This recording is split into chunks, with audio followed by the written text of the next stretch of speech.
Hey, what's up guys? My name is Adam Vanni and I'm one of the founders of Jarr Kombucha.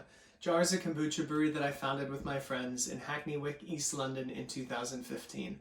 First of all, I wanted to say that I hope you're all safe and healthy and well right now during these really strange and uncertain times. The good news about quarantine though is that you probably have some time on your hands, so it's the perfect opportunity to learn how to brew your own kombucha at home.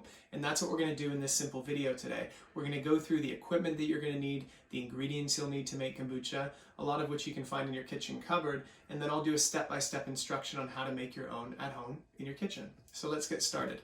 The first thing you're going to need is a glass jar. What I'm using today is a 1-liter glass jar that I bought on Amazon. You're also going to need some kind of stirring utensil to stir in your sugar. You're going to need a scale to weigh out your sugar. You're going to need a tea kettle to boil your water, and you're going to need a cloth of some kind with a rubber band to secure it in place over your jar after we brewed it.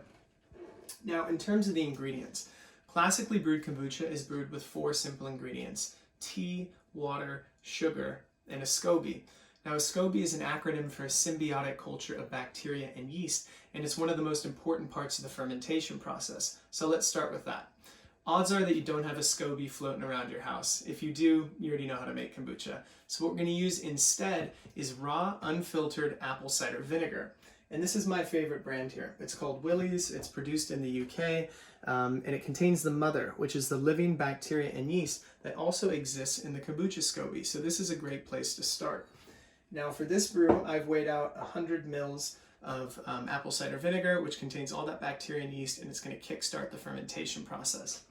Now in terms of the sugar, all that I'm using today is simple Tate & Lyle castor baking sugar, just white refined sugar. And that's basically going to act as food or fuel for the SCOBY. It's going to interact with the yeast and be converted into acids. So the sugar is a really important part of the fermentation process.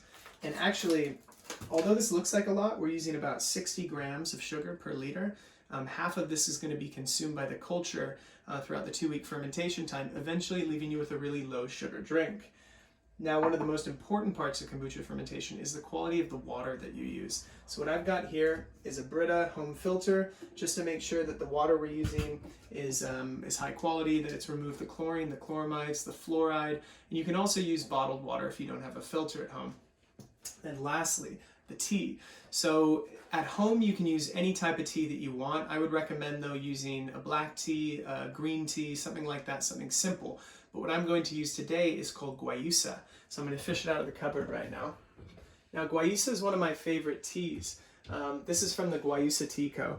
And these guys import guayusa directly from the Ecuadorian Amazon. It sounds exotic, and it actually is. Guayusa is essentially an Amazonian holly tree that's native to Ecuador, and it's been used for thousands of years by native tribes for its energizing effects. It's quite similar to yerba mate, if you've had that before. It gives you a really nice, clean buzz without any kind of crash, and it tastes delicious too, especially when you ferment it. So we're going to use 2 tea bags, which is the equivalent of 4 grams of tea. So for a 1-liter brew, 2 tea bags is perfect. So that's all of our ingredients organized.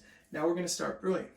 The first thing we're going to do is pour our boiling water into this jar.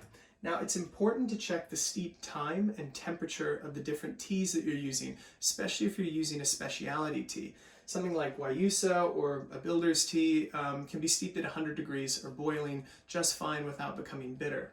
So we're going to fill this up 1/4 of the way. We're essentially making a tea concentrate. There we go. And generally speaking, you want to steep your tea for anywhere between 5 and 10 minutes. I'm going to pretend like I've steeped my tea for 5 minutes just so I don't waste your guys' time. So we're simply just steeping this in here, extracting the flavor, extracting the nutrients in this tea.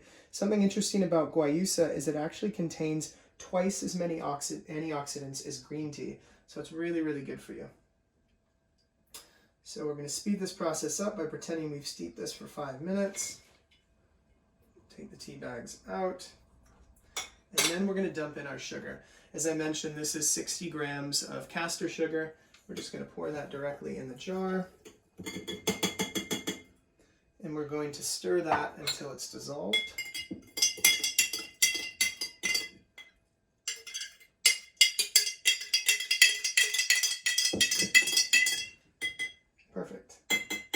Now this is a really important step. We're going to top up this hot water with cold filtered water.